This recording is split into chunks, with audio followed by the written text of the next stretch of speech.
अस्सलामुअलैकुम। समा पर आपको खुशामदीद कहेंगे। हम आपके लिए लेकर आए हैं यूएस इलेक्शन पर खुसूसी ट्रांसमिशन। इंतखाबात होने जा रहे हैं। दुनिया की सुपर पावर के सुपर मुकाबले का आगाज होने में चंद घंटे बाकी रह गए हैं।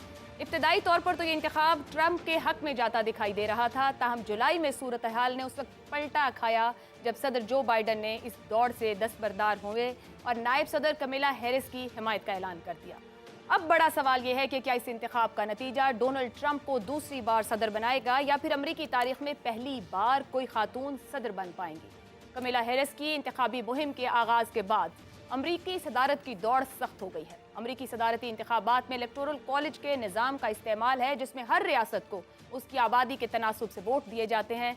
इन इलेक्टोरल वोटों की कुल तादाद 538 है और फतह के लिए किसी भी उम्मीदवार को 270 वोट हासिल लाजिम करना है। अमेरिका में 50 रियासतें हैं, लेकिन चूंकि इनमें से बेशतर हर मरतबा एक ही जमात को वोट देती रही हैं, सिर्फ चंद रियासतें ऐसी हैं जहां सदारती उम्मीदवारों की जानिब से अपसेट की उम्मीद की जा सकती है, यानी इन्हें बैटल स्टेट्स भी कहा जाता है।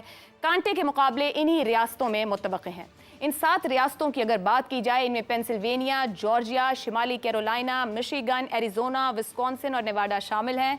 यहाँ सदारती इंतखाब में कांटे का मुकाबला मुतवक्के है। यहाँ से सामने आने वाले जायजे और पोल्स अब तक के जो नताइज दे रहे हैं वो मुसाबिकाना है। यही वजह है कि ये जानना अब तक मुश्किल है, तमाम तज्जियों के बावजूद, कि इन 7 रियासतों में कौन आगे है, किसे बरतरी हासिल है। अमेरिका में जब लोग वोट डालते हैं तो मनपसंद उम्मीदवार के लिए बराह रास्त वोट नहीं डाले जाते हैं। तकनीकी लिहाज से ये वोट इलेक्टर के पास जाता है और इलेक्टर मुंतखब करते हैं फिर सदर को। सो ये इंतखाब होने जा रहा है। वहाँ पर मामलात क्या हैं, इलेक्शन कैंपेन की जोर से चलाई गई हैं डेमोक्रेट्स और रिपब्लिकन्स की जानिब से, इस पर गुफ्तगू रहेगी इस घंटे में।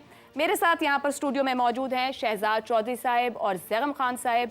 हम यहाँ बैठकर जानने की कोशिश करेंगे और आप तक मालूमात लाएंगे कि वहाँ अमेरिका में किस तरीके से इस इलेक्शन कैंपेन को रन किया गया है, वोटर को कैसे टैग किया गया है और क्या कुछ बताया गया है और किस बात से डराया गया है।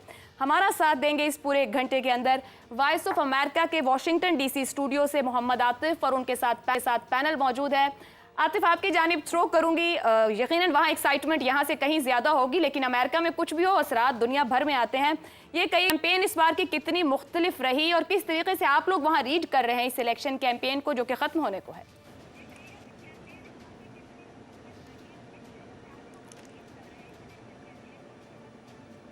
जी, आपने दुरुस्त कहा।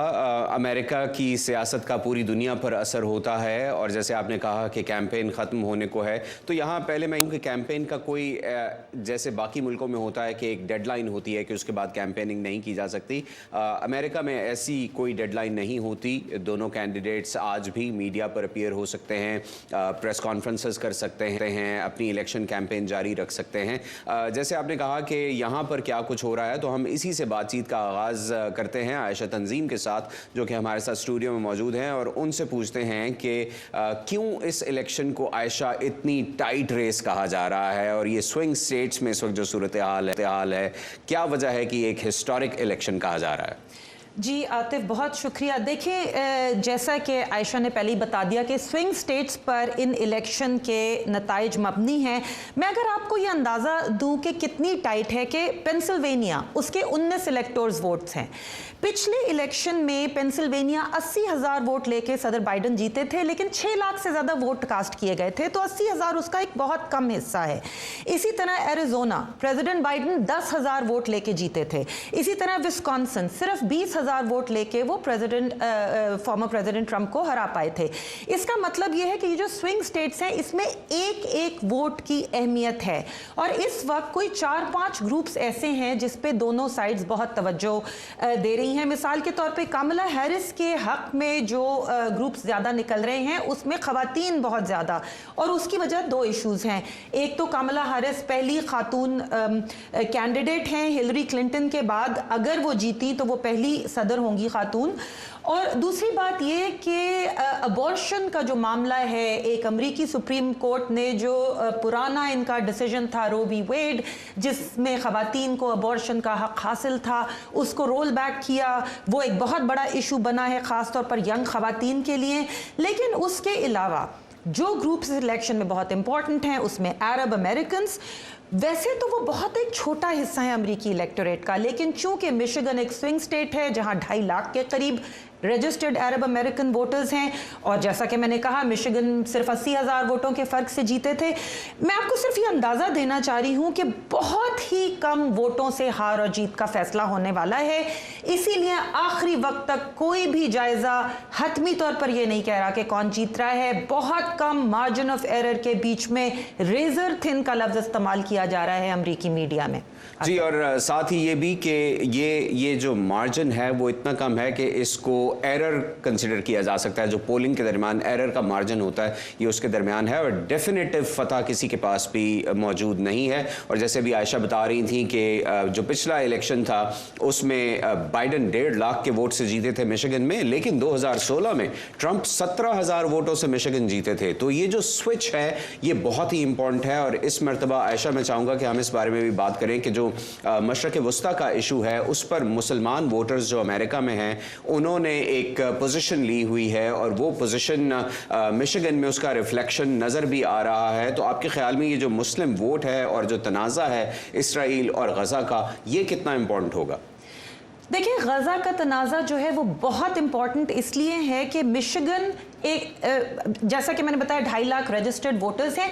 प्रेसिडेंट ट्रंप ने और कमला हैरिस दोनों ने इन अरब अमेरिकन को आउटरीच किया है आखिरी दिनों में।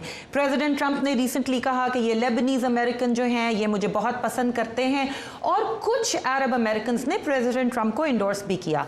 दूसरी तरफ कमला हैरिस ने, इवन दो वो वाइस प्रेसिडेंट हैं और बहुत मुश्किल होता है एक वाइस प्रेसिडेंट अपने सदर से अलग कोई बात करे, लेकिन चूंकि वो प्रेसिडेंशियल कैंडिडेट बन गई हैं, उन्होंने प्रेसिडेंट बाइडन के मुकाबले में गज़ा के बारे में ज़्यादा हमदर्दाना बातें की हैं पैलेस्टीनियन अमेरिकन के लिए। मैं कुछ लफ्ज़ बताना चाहती हूँ जो उन्होंने यूज़ किए। उन्होंने कहा कि Palestinians deserve to live with dignity यानी वक़ार, फ्रीडम यानी आज़ादी, सिक्योरिटी और सेल्फ डिटर्मिनेशन यानी कि खुद मुख्तारी। तो वो ये चाहती हैं कि अरब अमेरिकन उन्हें वोट डालें। लेकिन इंपॉर्टेंट बात यह है कि इस इलेक्शन में कौन किसके लिए वोट डालता है खाली ये अहम बात नहीं है। दोनों साइड्स की ये भी कोशिश है कि जो दूसरी साइड के वोटर हैं उनको वोट डालने से रोकें। तो अगर अरब अमेरिकन जिन्होंने पिछली दफा बड़ी तादाद में प्रेसिडेंट बाइडन को या डेमोक्रेट्स को वोट डाला, घंटों में अरब अमेरिकन जाते हैं, और हमने देखा कि मिशिगन में एक नो कमिटमेंट की कैंपेन चली थी। क्योंकि दोनों जानिब से जो इजराइल और पैलेस्टाइन मसला है उसके ऊपर बहुत ज्यादा वोकल होकर इजराइल को नहीं उठाया गया, उसको नहीं तनकीद की गई है। आपको लगता है लास्ट मोमेंट्स में वोटर के लिए ये सब कुछ करना ये फायदा दे पाएगा?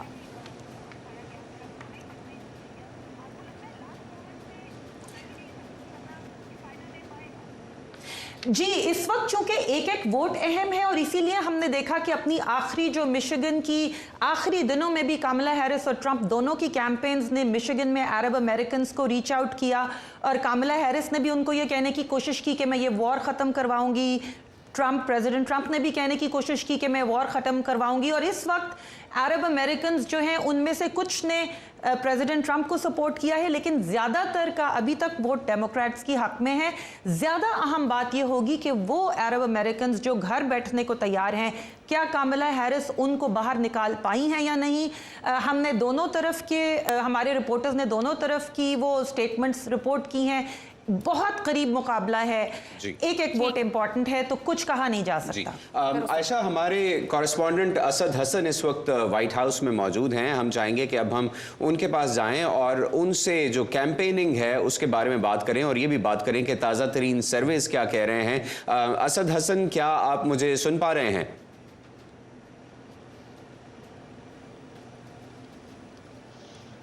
असद हसन के बारे में अगर मुझे बता दिया जाए कि वो मौजूद हैं तो हम उनकी तरफ बढ़ेंगे, लेकिन जितनी देर में हम ये राब्ता करते हैं, हम पाकिस्तान स्टूडियोज़ से कहेंगे कि अब हम कुछ जो इलेक्शन इश्यूज़ हैं उनके बारे में बात कर लें। हमारे साथ रऊफ़ आरिफ मौजूद हैं। रऊफ़ साहब, economy has always been a major issue in elections, और इस इलेक्शन में भी ये लग रहा है कि जहां बाकी बहुत से इश्यूज हैं उसमें इकॉनमी भी है।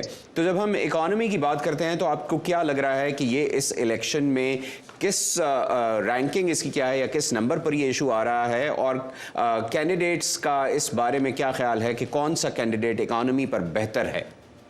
जी आतिफ, जैसे आपने बात की इकॉनमी की, तो इस वक्त इकॉनमी टॉप प्रायोरिटी में आ रहा है। आप गैलप सर्वेज देख लें, आप पीयू रिसर्च के सर्वेज देख लें, या आप डिफरेंट एल्गोरिदम्स जो रन किए गए हैं कि कौन सा इशू सबसे ज़्यादा इंपॉर्टेंट है यूएस पॉलिटिक्स में इस वक्त। तो इकॉनमी, इन्फ्लेशन जो इसके साथ जुड़ा हुआ है, ये टॉप इशू के तौर पर उभरा है, सामने आया है। और जिसकी वजह से क्योंकि आपको पता है कि प्रेसिडेंट ट्रंप का जो स्टैंस है, फॉर्मर प्रेसिडेंट ट्रंप का जो स्टैंस है कि वो इस मुल्क में चाइना के ऊपर टैरिफ्स लगाएंगे उनकी अशिया पे, और मेड इन यूनाइटेड स्टेट्स की चीज़ों को वो ज़्यादा प्रमोट करेंगे।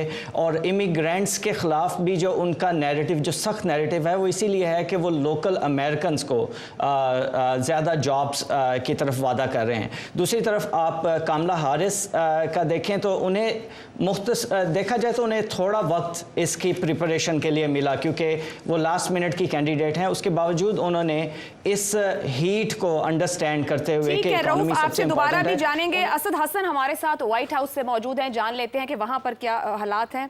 असद, ये बताइएगा कि किस तरीके से आप व्हाइट हाउस, उसके सराउंडिंग्स में माहौल देख रहे हैं। इलेक्शन बिल्कुल क्लोज है, क्या कोई सेंटिमेंट, कोई इमोशंस रोड्स पर भी दिखते हैं उस तरह के?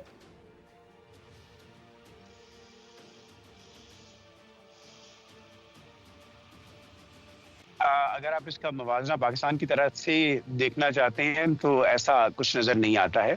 और ये ज़रूर है कि व्हाइट हाउस के इर्द गिर्द जो है वो सिक्योरिटी बाड़ लगा दी गई है तकरीबन 8 फीट की, और इसको सिक्योर कर दिया गया है। कॉर्डन ऑफ है ये एरिया। ऑफ कोर्स प्रेस जा सकता है, जिनकी पहले अप्रूवल है वो व्हाइट हाउस के अंदर से जाकर रिपोर्ट कर सकते हैं। इन पब्लिक के लिए जो एरियाज पहले खुले होते थे और वो काफ़ी उसकी करीब तरीन जो बाड़ है वहाँ तक पहुँच सकते थे, अब वहाँ तक एक्सेस नहीं है। ये इवन पार्क का जो एरिया है वो सारा जो है वो आधा उसको भी कवर कर लिया गया है। सो तकरीबन तमाम अतराफ से वहाँ पे आप ये कह सकते हैं कि वो जो लोहे की बाड़ है वो लगा दी गई है 8 फीट तक की। बाकी जो है वो लोग जरूर आ रहे हैं। मेरी कल भी यहाँ पे मैं आया था, मैंने बात की थी इंडियन अमेरिकन से भी, मैंने बात की पाकिस्तानी अमेरिकन से भी। इलेक्शन पे आकर सिक्योरिटी इतनी हाई अप की जाती है, या ये जो गुज़िश्ता बार इलेक्शन के बाद मामलात बने हैं, ये उसको देखते हुए पहले ही सिक्योरिटी को हाई किया गया इतना?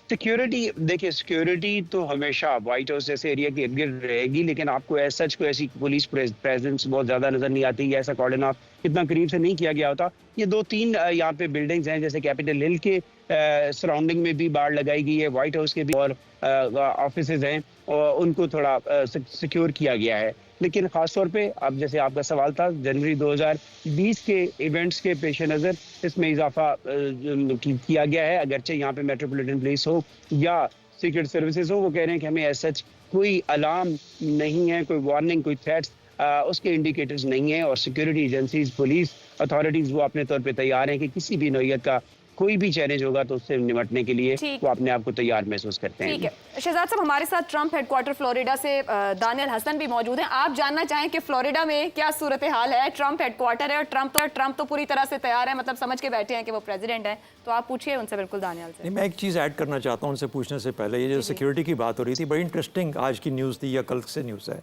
कि ऑरेगन और वाशिंगटन में बैलेट बॉक्सेस जहाँ पर के जो वक्त से पहले बैलेटिंग की जाती है, वोटिंग की जाती है, उनको जला दिया गया।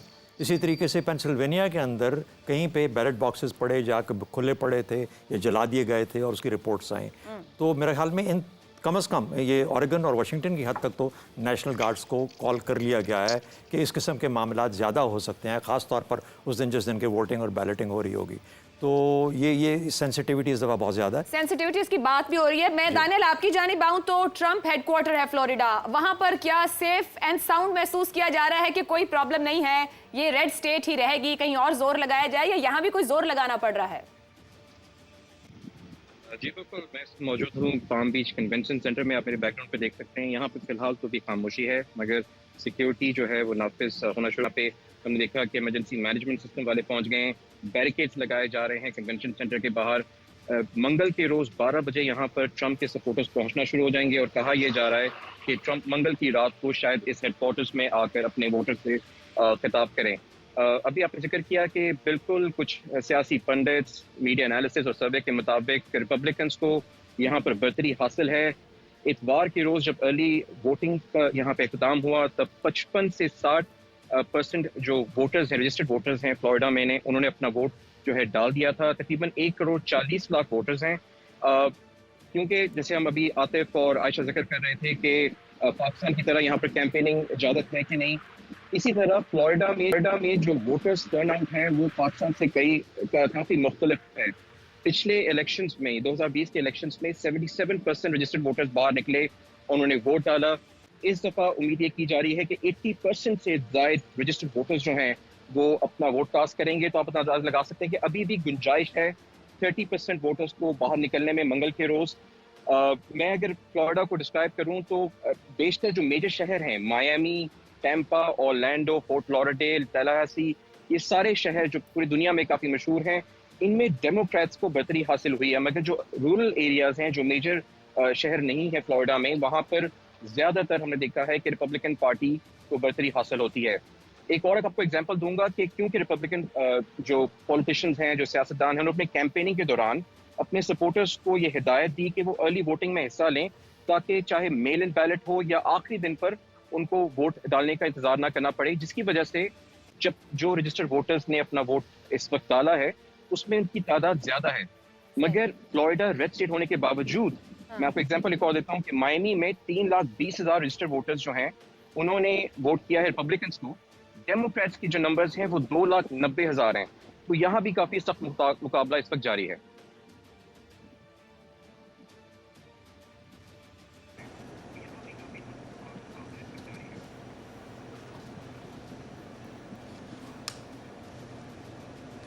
अच्छा दानियाल, ये बताइए कि सदर ट्रंप पर इस कैंपेन के दौरान 2 असैसिनेशन अटैम्प्ट्स हुई हैं, तो सदर ट्रंप के हेडक्वार्टर के बाहर सिक्योरिटी के क्या मेजर्स हैं? क्या वैसी ही सिक्योरिटी है जैसी हमेशा नज़र आती है या कुछ ख़ास इंतजाम किए गए हैं? आतिफ, अगर आपको याद हो कि ट्रंप हेडक्वार्टर्स जो है ये ट्रंप के रिहाइश गाह से तकरीबन 2 से 3 किलोमीटर के फासले पर है, और ये तकरीबन 3 से 4 किलोमीटर उस गोल्फ कोर्स के पास ये कन्वेंशन सेंटर है जहाँ पर ट्रंप पर एक शूटर को गिरफ्तार किया गया था अपने कुछ हफ्ते कबल। तो उसी को मद्देनजर रखते हुए सिक्योरिटी यहाँ पर हाई अलर्ट है। कल क्योंकि यहाँ पर कन्वेंशन सेंटर में वोटर्स भी मौजूद होंगे हज़ारों की तादाद से, तो इस एरिया को कॉर्डन ऑफ भी कर दिया जाएगा। सिक्योरिटी के भारी नफरी इस वक्त यहाँ पर पहुँचना शुरू हो गई है। हमने आपको कुछ विजुअल भेजे हैं जिसमें जो इमरजेंसी मैनेजमेंट सिस्टम है उन्होंने पार्किंग लॉट्स ब्लॉक कर दिए हैं, और कल 12 बजे जब यहाँ पर आगाज़ होगा तो काफ़ी ज़्यादा सिक्योरिटी अहकामात जो हैं उसको प्रोसीजर्स को अपनाया जाएगा। आतिफ, ठीक है। आतिफ, मैं यहाँ से अपने स्टूडियो की तरफ आऊँगी। अगर हम देखें तो क्या आपको मुख्तलिफ लगता है ट्रंप जो है वो तीसरी बार सदारती इंतखाब के लिए जा रहे हैं, कमेला पहली बार जा रही हैं, डिबेट्स का अहम किरदार रहता है, एजेंडा मंशूर जिस तरह इन्होंने रखा, किसने बेहतर तौर पर आवाम को आपको लगता है अटैक किया? मेरे ख्याल में कामिला की बड़ी कामयाबी है कि एक ऐसी सिचुएशन जो बिल्कुल डेमोक्रेट्स के हाथ से निकल चुकी थी, उनके जो प्रेसिडेंट हैं वो इलेक्शन में जा चुके थे, इलेक्शन की कैंपेन शुरू कर चुके थे, लेकिन फिर उनको वापस आना पड़ा और उसको आके कामिला ने संभाला। तो कामिला ने उसको इतना बड़ा मुकाबला बना दिया कि इस वक्त जो है बहुत मुश्किल है ये कहना, जो मार्जिन है वो इतना कम है कि जैसे बताया हमारे कोलीग्स ने कि जो गलती का अमकान होता है, जिसको हम सर्वे में कहते हैं मार्जिन ऑफ एरर, इस वक्त जो फ़र्क है उस गलती के अमकान से भी कम है, जिसका मतलब है ये सर्वे आपको कुछ भी नहीं बता रहे। मतलब आप ये कह रहे हैं कि शायद नतीजा भी कबूल या नाकाबिल जी कबूल बन बिल्कुल। जाए। और मामला ये है फिर जैसे आयशा ने, VOA वाली आयशा तंजीम ने, उन्होंने बताया कि देखिए 2020 में सिर्फ 3 स्टेट्स यानी जॉर्जिया, अरिजोना और विस्कॉन्सिन, उसके चंद हज़ार वोटर्स ने यह फैसला किया कि कौन बनेगा दुनिया का ताकतवर तरीन आदमी। लेकिन सर्वेस के हवाले से आयशा एक आपको दिलचस्प बात मैं बताना चाहता हूँ। एक तरफ तो सर्वे हैं, लेकिन गुज़श्ता बहुत से इलेक्शन से जब भी अमेरिकी इलेक्शन होता है तो एक नाम बहुत गूंजता है, बहुत बहस की जाती है उसकी प्रेडिक्शन पर और उससे बहुत पूछा जाता है, और वो है प्रोफेसर एलन लिकमैन। एलन लिकमैन जो है वो हिस्टोरियन है। उन्होंने 13 कीज़ बनाई हैं, यानी 13 सवालात हैं जो परफॉर्मेंस के इंडिकेटर हैं। अगर उसमें अक्सरियत का जवाब हाँ में हो तो इसका मतलब है कि जीत जो होगी वो हुकूमत करने वाली पार्टी की होगी। तो गुज़श्ता 10 इलेक्शन में से 9 के वो ठीक प्रेडिक्शंस कर चुके हैं। अगरचे एक के बारे में भी कहते हैं कि उसमें भी मेरा ठीक था, अल गोर जीत चुका था लेकिन उसको अदलिया ने उसको हरा दिया। तो ये 10/10 है। और प्रोफेसर लिकमैन जो हैं, क्या कहते हैं इस बार, ये बता हाँ, दें आप। ये बहुत दिलचस्प बात है। लिकमैन कहते हैं कि ट्रंप इस इलेक्शन को नहीं जीत सकेंगे, कामिला इसको जीतेंगे, और इस एक महीने के दरमियान में उसका इसरार है कि इलेक्शन जो है वो जीतेंगे। मैं शहजाद साहब के पास ये बात लाती हूँ। शहजाद साहब, पहला मुकाबला ट्रंप का हिलरी से हुआ था, वो हिलरी को हरा गए थे, अब उनका कमिला से है, ये कैसा मुकाबला कर पाएंगे? और फिर इस प्रेडिक्शन के मुताबिक देखिए, एक तो जो ट्रंप और हिलरी का जो मुकाबला था, मेरी नज़र में ट्रंप एक नॉवेल्टी थे उस वक्त, और एक नॉवेल्टी के तौर पर हिलरी एक नॉन क्वांटिटी थी, वो सब दुनिया जानती थी, वो फॉरेन सेक्रेटरी रह चुकी थी और वगैरह वगैरह, और उनका अपना एक रिकॉर्ड था। तो मेरा ख्याल है कि उस लिहाज से एक नॉवेल्टी को एक नया मौका, नया चांस देने की एक पॉसिबिलिटी थी जो कि सामने आई। लेकिन जो कुछ 4 साल उन्होंने जो किया, उसके अंदर बहुत सारे उनके शायद बहुत फैंस भी बन गए होंगे, लेकिन बहुत सारे लोगों ने उनके ऊपर तनकीद भी की, उनके स्टाइल ऑफ गवर्नेंस के ऊपर। तो मेरा ख्याल है एक तो ये फ़र्क है जो कि इस मर्तबा नहीं है। दूसरी बात ये है कि मैं समझता हूँ कि गो कि हम बहुत ज़्यादा इसको और हाइप भी है और कॉन्सिक्वेंशल भी कह रहे हैं। मेरी नज़र में दोनों ही रिलक्टेंट वॉरियर्स हैं इस दफ़ा, और रिलक्टेंट वॉरियर्स इस तरह से हैं, स्टैंड बाय हैं दोनों। यानी जब रिपब्लिकन पार्टी के अंदर मेरे ख्याल में कोई और चेहरा पिछले 4 साल में 8 साल में नहीं नज़र आया, तो they had to fall back on Trump. और ट्रंप ने जब बाइडन की कमज़ोरियाँ देखी हैं उसके टेन्योर की, तो उसने कहा कि ये तो एक और मौका आ गया मुझे रिडीम करने के लिए, अपना मौका अपना जताने के लिए कि मैं वाकई 2020 जीत गया था, देखो मैं इस बार फिर जीत गया हूँ। इधर से Kamala Harris was just the vice president, और वो बाइडन जब कमज़ोर हुआ तो इस्टेब्लिशमेंट की जो सपोर्ट है वो कैमला को आ गई। तो अब आप सवाल पूछिए कि शायद जहाँ एस्टेब्लिशमेंट की सपोर्ट हो, तो वहाँ क्या होगा? वहाँ पे क्या होता है, उन्होंने पेश वहाँ गोई पे कर क्या दिया, होता है? मैंने नहीं, पेश इसलिए एस्टेब्लिशमेंट की जो सपोर्ट जहाँ होती है वहाँ पर, मगर ये डू एंड डाई बन गया वहाँ दोनों के लिए। वो सिर्फ इसलिए मैंने कहा रिलक्टेंट वॉरियर्स एक्सेप्ट कर जाएंगे ये हमारे इंतखाबात के नतीजे, क्योंकि इस तरह की बातें भी इस बार वहाँ से हो रही हैं। ट्रंप तो कभी भी एक्सेप्ट नहीं करते, ट्रंप तो कभी एक्सेप्ट नहीं ट्रंप करते। 20 तो नहीं, वो तो पहले से करना चाह रहे वो तो पहले से कह रहे हैं कि मैं जीता हूँ, और वो बात भी वो कर रहे हैं जो आपने अभी की वोट थ्रेट वाली, वो अभी से उन्होंने उस तरह की गुफ्तगू लेकिन शुरू बहुत कर दिया। की चीज़ क्या है, बहुत की चीज़ यह है कि कमला के लिए जो वोटर्स हैं वो कितने बाहर निकलते हैं, निकलेंगे क्योंकि ख़वातीन बहुत निकलेंगी, लेकिन जो ब्लैक मेन है ना, यानी वो उनका एक बहुत बड़ा सवाल है जो कि आम तौर पर डेमोक्रेटिक सपोर्ट होती है और इस मरतबा वो नज़र नहीं आ रही। That will be the hanging question, देर के वो निकलेंगे इसकी सपोर्ट में या नहीं। सब सपोर्ट के बावजूद एक बड़ा, हम ब्रेक ले लूं मैं, अच्छा आप कह दें अगर कहना है। देखिए, मैं समझता हूँ 2009 में अमेरिका ने एक बहुत बड़ा बैरियर तोड़ा था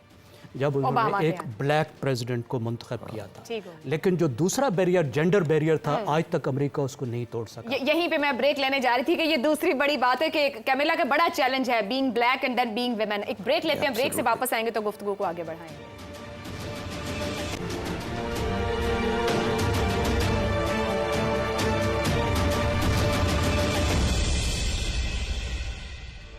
यूएस इलेक्शन खुसूसी ट्रांसमिशन में समा पर आपको एक बार फिर खुशामदीद कहेंगे। लाहौर स्टूडियो में मेरे साथ जैगम खान साहिब और शहजाद चौधरी साहिब हैं। वाशिंगटन डीसी में वीओए के स्टूडियो से हमारे साथ मोहम्मद आतिफ और हमारे साथ आयशा तंजीम रऊफ आरिफ मौजूद हैं। आयशा, मैं एक बात आपसे यहाँ जानना चाह रही थी, इन दोनों सदारती उम्मीदवारों के होते ट्रंप की जीत की सूरत में क्या नस्ली, लिसानी, मजहबी बुनियादों पर मजीद पोलराइजेशन एक्सपेक्टेड है? कैमला के आने से क्या एक्सपेक्ट कर रहा है अमरीकी मुआशरा?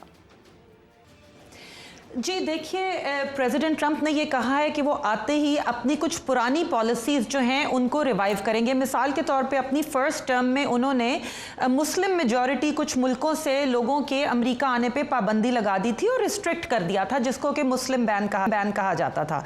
वो कहते हैं कि वो इसको रिवाइव करेंगे। फिर वो कहते हैं कि वो एक मैस डिपोर्टेशन करेंगे, यानी कि अमेरिका में जो इलीगल इमिग्रेंट्स मौजूद हैं जो कि मिलियंस की तादाद में हैं, उनको वो मुल्क से निकालेंगे और इसके लिए वो कैंप्स भी बनाएंगे कि जब तक उनकी डिपोर्टेशन नहीं होती उन्हें कैंप्स में रखा जाए। तो इस तरह के उनके कुछ बयानात से ये खतरात सामने आए हैं कि शायद एक बड़े पैमाने पर जो है कोई सिविल अनरेस्ट पैदा हो जाए। लेकिन प्रेसिडेंट ट्रंप के जो सपोर्टर्स हैं वो ये कहते हैं कि जी प्रेसिडेंट ट्रंप जो है वो इस तरह की बढ़ चढ़ के बातें करते हैं, आप उन बातों पे ना जाएं। वो अनप्रेडिक्टेबल बातें इसलिए करते हैं कि लोग समझ ना पाएं, और प्रेसिडेंट ट्रंप ने दूसरी तरफ ये भी कहा कि मैं जंगें ख़त्म कर दूंगा, मैं मशरक़ वस्ता में अमन ले आऊँगा, मैं यूक्रेन में अमन ले आऊँगा।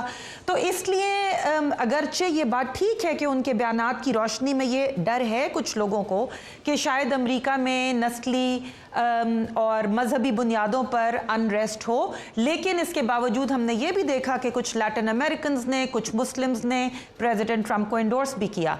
दूसरी तरफ कमला हैरिस खुद वो एक उनके बैकग्राउंड में साउथ एशिया का भी उनसर है, उनकी वालदा इंडियन थी, अफ्रीकन अमेरिकन उनसर भी है, उनके वालिद जमैकन थे।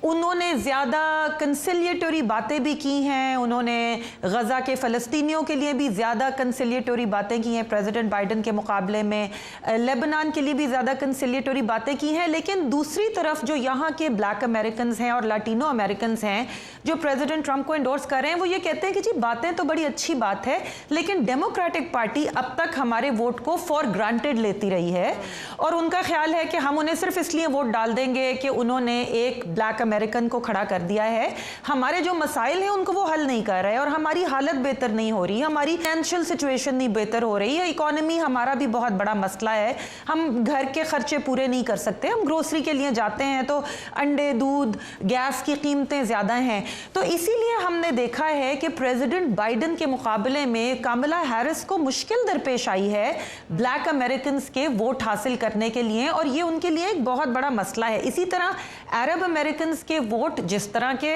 आप समझें कि जी वो डेमोक्रेट्स को वोट डाल देंगे, उसमें मुश्किल पेश आ रही है, उसमें मुश्किल पेश आ रही है, खासतौर पे प्रेसिडेंट बाइडन ने खुल के जो आयशा आपकी बात से ये तो मुझे लग रहा है अंडे, दूध और गैस की कीमत अगर पाकिस्तान में एक सवाल है तो अमेरिका में भी वोट डालने वाले का सवाल यही है। एक बात और मुझे बताइएगा, आप या आपके साथ मौजूद कलीग्स की जो रवायती मीडिया है उसका तो इम्पैक्ट रहा सर्वेस के थ्रू या पोल्स के थ्रू, माजी में सोशल मीडिया ने इस बार की कैंपेन को कितना मुतासिर किया है या कितना वोटर के माइंड को रीशेप किया है?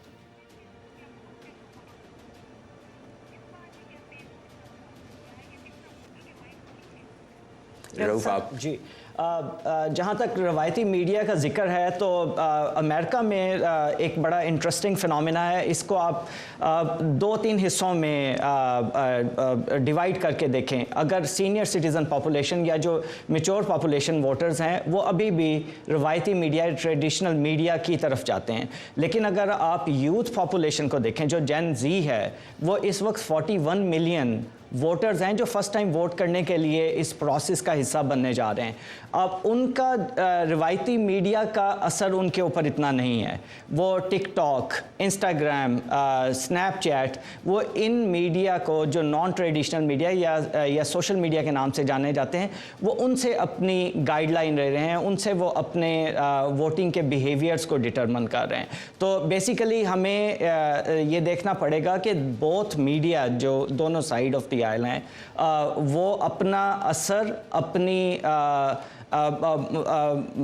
एक ख़ास फॉलोअर्स की फ़ैन बेस के ऊपर वो छोड़ रहे हैं। तो दोनों का रोल बड़ा अहम है, लेकिन दोनों के जो एज डेमोग्राफिक्स हैं वो डिटरमिन कर रहे हैं कि कौन सा मीडिया किस हद तक फ्रूटफुल होगा इस वोटिंग कैंपेन का असर डालने के लिए।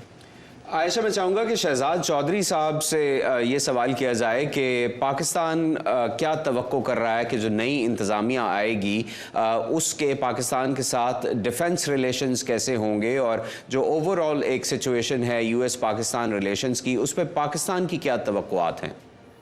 जी, बहुत अच्छा सवाल है। मेरे ख्याल में पाकिस्तान में इस चीज़ का एहसास है और उतना शायद ना हो जितना होना चाहिए, क्योंकि आम तौर पर पाकिस्तान अमेरिका को एक या पाकिस्तानी अमेरिका को एक मुख्तलिफ नज़र से देखते हैं, लेकिन जिस किस्म की गहराई पाकिस्तान और अमेरिका के फ़ौजी तल्लुकात के अंदर है वो शायद आम को शायद ना आप समझ हो उन चीज़ों की। मेरा ख्याल है पाकिस्तान और अमेरिका का ताल्लुक माशी और एक्सपोर्ट्स से हट के दिफाई तल्लुकात के अंदर भी काफ़ी गहरा है और इसकी ज़रूरत रहती है। ये कायम रहेगा बिकॉज इसके बगैर दोनों अतराफ़ से एक जो ताल्लुक है जो कि दहाइयों के ऊपर कायम हुआ है उसको कायम रखना ज़रूरी होगा। एज़ फार एज़ के इन दोनों में से कौन बेहतर होगा, मेरा ख्याल है कि फ़ॉरेन पॉलिसी या इस किस्म से जो रिलेटेड इश्यूज़ होते हैं, अमेरिका के अंदर एडमिनिस्ट्रेशन चेंज, मेरी नज़र के अंदर एडमिनिस्ट्रेशन चेंज के बाद 19-20 का फ़र्क से ज़्यादा भी कर लें तो 18-20 से ज़्यादा फ़र्क नहीं पड़ता। यानी ये वो स्ट्रेटिजिक डायरेक्शंस हैं जो कि लेते हैं। उनके बड़े मोटे मोटे जो चीज़ें हैं वो सबको दुनिया में पता है कि साउथ चाइना सी या रशिया इस वक्त जो मामलात हैं, नेटो की सेंसिटिविटी है, मिडिल ईस्ट के अंदर जो मामलात हैं। और तो पाकिस्तान एज सच इस वक्त तो कोई उभर के सामने नहीं आया हुआ, उनकी नज़र हटी हुई है पाकिस्तान से। लेकिन क्या कोई हमारे कुर्बो जवार के अंदर कोई ऐसी सूरत पैदा हो कि फिर पाकिस्तान की ज़रूरत पड़ जाए? उस सूरत में सेंट्रल कमांड जो उनकी है, जो कि ये सीरिया को पूरे को देखती है, उसका ताल्लुक़ पाकिस्तानी अफवाज के साथ और पाकिस्तान के साथ बहुत ही ज़्यादा जैसे कहते हैं वाइब्रेंट रहता है, ताल्लुक़ कायम रहता है, विजिट्स चलती रहती हैं। और बहुत मुश्किलात के अंदर, बहुत सूरतों में जब पाकिस्तान और अमेरिका के दरमियान में कभी कोई मुश्किल आ भी जाए तो ये फ़ौजी तल्लुकात होते हैं जो उसको सुधारते हैं और सीधी राह पे फिर ले आते हैं। तो मेरा ख्याल है कि इतना हाइप्ड अप ना भी हो, लेकिन ज़रूरी बहुत है और इसको कायम मेरे ख्याल में रखा जाएगा दोनों तरफ से। अच्छा, जैगम साहब से हम एक बात पूछना चाहूँगी। जैगम साहब, बहुत सी चीज़ें इलेक्शन की हम बात कर रहे हैं, वोट थ्रेट की बात वहाँ ट्रंप कर रहे हैं, या अंडो दूध और गैस की बात उधर से कर दी गई है कि वो ये भी देख रहे हैं। अमरीकी इंतखाब में सरमाए का इस्तेमाल बहुत ज़्यादा हमें नज़र आ रहा है, कॉरपोरेट सेक्टर की जानिब से बहुत कुछ डाला जा रहा है। क्या वाजे हो रहा है कि वहाँ भी डेमोक्रेसी के अंदर ये उसकी कमज़ोरी है निज़ाम की, इस सब के ऊपर निज़ाम खड़ा हो रहा है? मेरे ख्याल अमेरिकन सिस्टम में जो सरमाया है वो हमेशा से एक अहम जुज़ रहा है, और शायद डेमोक्रेसी पर नज़र रखने वाले उसको समझते हैं कि अमेरिकन सिस्टम की वीकनेस भी रहा है। अगर उसको कंपेयर करें हम यूरोपियंस के साथ, हमारे यहाँ तो मामला ही दूसरा है। हम भी पैसों हम सरमाए की इस्तेमाल होता है, देखिए थर्ड वर्ल्ड में तो है ही सरमाया बहुत ही ज़्यादा अहम होता है। लेकिन जो इस्टेब्लिश्ड डेमोक्रेसीज़ हैं वहाँ पे ख़ास तौर पे यूरोपियन डेमोक्रेसीज़, उस पर सरमाया इतना अहम नहीं होता। पार्टीज़ खुद इतनी मजबूत होती हैं कि उसकी जो लीडरशिप है वो मिडिल क्लास से भी काफ़ी उभरती रहती है। यहाँ पे भी खैर अमेरिका में भी ऐसे लोग तो सामने आते हैं जो बहुत अमीर नहीं होते, लेकिन ओवरऑल अगर आप देखें तो सरमाए का बहुत ज़्यादा रोल होता है। इसलिए अमेरिकन पॉलिटिक्स में, पॉलिसी मेकिंग में जो कॉरपोरेट सेक्टर है वो भी बहुत बड़ा वेट कैरी करता है। ठीक हो गया। हमारे साथ असद मौजूद हैं व्हाइट हाउस से, और दानियाल भी हैं ट्रंप हेडक्वार्टर फ्लोरिडा से। एक बार दोबारा उनसे बात करते हैं। असद, ये कहिएगा कि इस बार इलेक्शन के बाद क्या दिखाई दे रहा है कि जो शिकस्त की सूरत हाल नजर आ रही थी, थोड़ा सा ऐड कर दूं कि अमेरिका में आप देखें कि बराक ओबामा। जी आयशा, हम सुन रहे हैं आपको, आप एग्जांपल्स दे रही। अमरीकी सियासत में सरमाया बहुत बढ़ गया है, लेकिन ये कि आप देखें कि कमला हैरिस खुद एक बहुत मिडिल क्लास बैकग्राउंड से हैं, सदर बराक ओबामा एक बहुत मिडिल क्लास बैकग्राउंड से थे, प्रेसिडेंट क्लिंटन एक मिडिल क्लास बैकग्राउंड से थे। तो अमरीकी सियासत में अगरचे सरमाया बहुत अहम है, ख़ासतौर पे कॉरपोरेट और लॉबीज़ और सुपर पैक्स, लेकिन इसके बावजूद मिडिल क्लास और इवन लोअर मिडिल क्लास से, जैसे जेडी वैंस हैं, वो कहते हैं कि वो उन्होंने गुर्बत में अपना बचपन गुजारा, तो लोअर मिडिल क्लास और मिडिल क्लास से भी लोग उभरते रहते हैं। उसकी वजह यह है कि पाकिस्तान में तो लोग अपना सरमाया लगाते हैं, यहाँ पे पार्टीज का सरमाया लगता है, कॉरपोरेशन सुपर पैक्स के जरिए सरमाया लगाती हैं। तो बहुत अहम है सरमाया, लेकिन फिर भी मौके मौजूद हैं middle class, lower middle class लोगों के उभरने, इंडिविजुअल्स के लिए। एक और चीज़ मैं ऐड करता जाऊं कि जो सरमाया है वो कैंडिडेट के पास नहीं जा रहा होता, जितनी भी फंडिंग आती है वो पार्टी के पास जाती है, और पार्टी चेयर ये डिसाइड आगे से करते हैं कि उनको इस सरमाए का कैसे और कहां इस्तेमाल करना है। वो प्रेसिडेंशियल रेस में भी इस्तेमाल होता है, वो कांग्रेस की रेस में भी इस्तेमाल होता है, और वो सेनेट की रेस में भी इस्तेमाल होता है। तो मैं सिर्फ ये कहना चाहूँगा कि कॉर्पोरेट बैकिंग बहुत अहम होती है, ये नहीं है और फिर बाद में पार्टियों और कैंडिडेट्स को उन कॉर्पोरेट्स और उन कॉर्पोरेट्स का फिर ख्याल करना पड़ता है। ठीक है, रऊफ कुछ कह रहे थे शायद।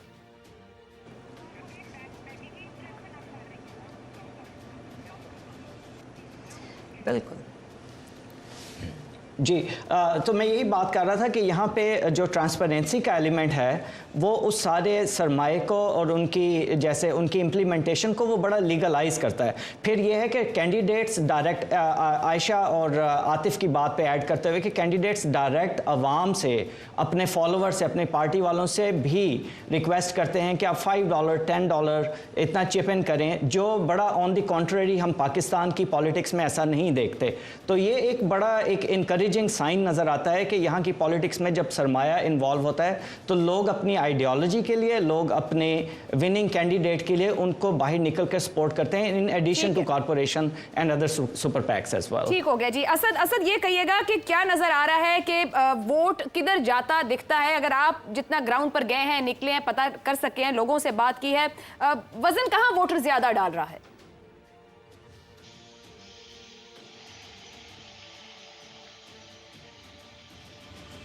देखिए आयशा, मैं आपके पहले वाले क्वेश्चन का भी जवाब दूंगा और इसका भी पहले चले इस जाने आ जाते हैं।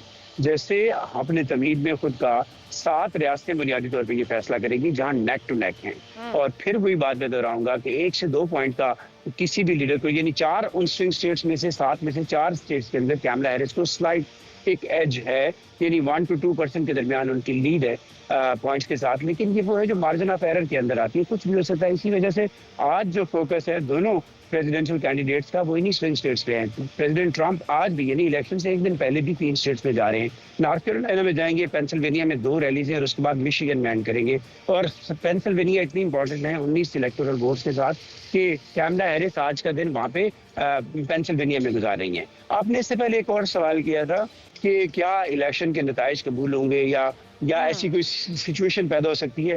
मैं कल का अगर स्टेटमेंट और स्टेटमेंट के ऊपर जो पॉलिटिकल पैंडेट्स के रिएक्शन आ रहे हो मैं समराइज कर सकता हूँ आपके। कल डोनाल्ड ट्रंप ने ये कहा था कि अगर फ्री एंड फेयर इलेक्शन होता है तो हम जीत रहे हैं। एक और जो एक्सपर्ट्स कह रहे हैं कि जुमला मुतरज़ा है, वो ये भी कहते हैं कि मुझे व्हाइट हाउस छोड़ना नहीं चाहिए था। इसके ऊपर उनका कुछ क्लैशबैक भी आया है और उसके ऊपर उनको क्रिटिसिज्म का भी सामना करना पड़ रहा है, लेकिन इसको रिस्पॉन्ड किया है कैमला हैरिस ने। और कैमला हैरिस ने ये कहा है कि सिस्टम इन प्लेस है, डेमोक्रेसी है, मजबूत जमहूरियत है, सो ऐसा नहीं हो सकता कि किसी के इनकार कर देने से कि रिजल्ट हम कबूल नहीं करते, वो रिजल्ट जो है या वो नताइज एक सवाल नहीं होंगे, नहीं किया जाएगा। तो इस तरह की सिचुएशन है। यही वजह स्केप्टिसिज्म भी है, होप्स भी बहुत हैं कि दोनों उम्मीदवारों से ये तवक्को की जा रही है कि वो यूनिटी का मैसेज दें। लेकिन ये दोनों स्टेटमेंट जरूर अलर्ट कर रहे हैं। एक सवाल हमारे इसी मौजू पर बात करते हुए आयशा तंजीम से मैं ये सवाल करना चाहता हूँ कि वो हमें ये बताएं कि क्यों American democracy.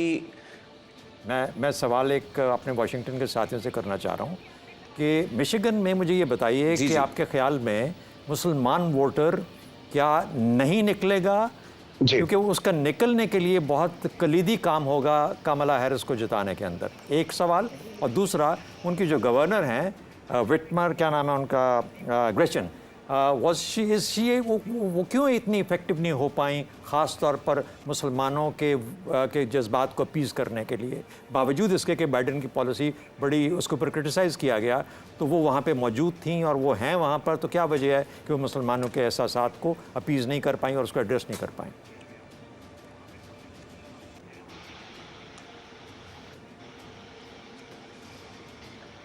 Ayesha, if you could respond. जी थैंक यू। पहली बात तो ये कि इस पे कमला हैरिस ने बहुत काम किया है, प्रेसिडेंट ट्रंप की टीम ने भी बहुत काम किया है, तो उनमें से किनका काम ज़्यादा रंग लाएगा मैं कुछ कह नहीं सकती। दूसरी बात कि ग्रेचन विटमर क्यों कामयाब नहीं हो पाई। देखिए, अमेरिका में प्रेसिडेंट बाइडेन को भी कमला हैरिस को भी एक बहुत थिन लाइन जिसको कहते हैं वो करना था। एक तरफ अमेरिका में इजराइल की सपोर्ट बहुत ज़्यादा है और दूसरी तरफ ये मुसलमान वोट हैं जो एक स्विंग स्टेट में फैसला कुन किरदार अदा कर सकते हैं।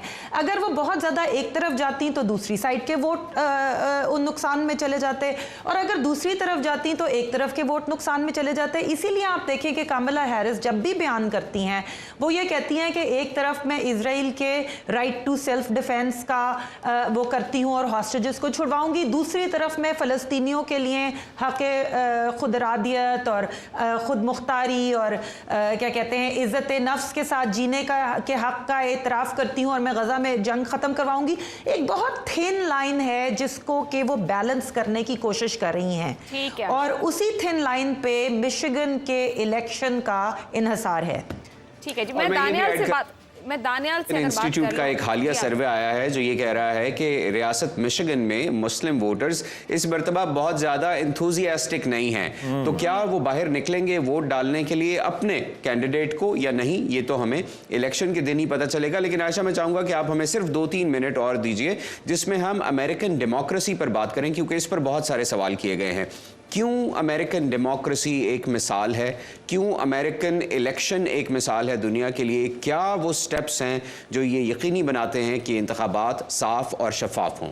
रऊफ, अगर आप रिस्पॉन्ड कर सकें। जी, बेसिकली अमेरिकन डेमोक्रेसी एक बड़ी एक देखें 248 साल से बड़ी सक्सेसफुली चलने वाली डेमोक्रेसी है, जिसके आप देखें जिसका इन्हिसार शफाफियत पर, अकाउंटेबिलिटी पर है। और दूसरा जो हमारा कॉन्स्टिट्यूशन है यूनाइटेड स्टेट्स का, इसकी सबसे ज़्यादा जो पावरफुल चीज़ आतिफ मैं आपसे वो ज़रूर डिस्कस करना चाहूँगा, वो सेपरेशन ऑफ पावर है, जिसमें एग्जेक्टिव ब्रांच जिसका सदर अमेरिका के सदर उसको लीड करते हैं, जुडिशरी ब्रांच जिसमें 9 सुप्रीम कोर्ट के जजेस हैं, और फिर कांग्रेस की जिसको हम पार्लिमानी या इसको ब्रांच जिसमें आप कह लें हाउस ऑफ रिप्रेजेंटेटिव्स है और सेनेट है, एक कानून साजी करती है, एक कानून की इम्प्लीमेंटेशन करती है और एक ब्रांच कानून की तशरीह करती है।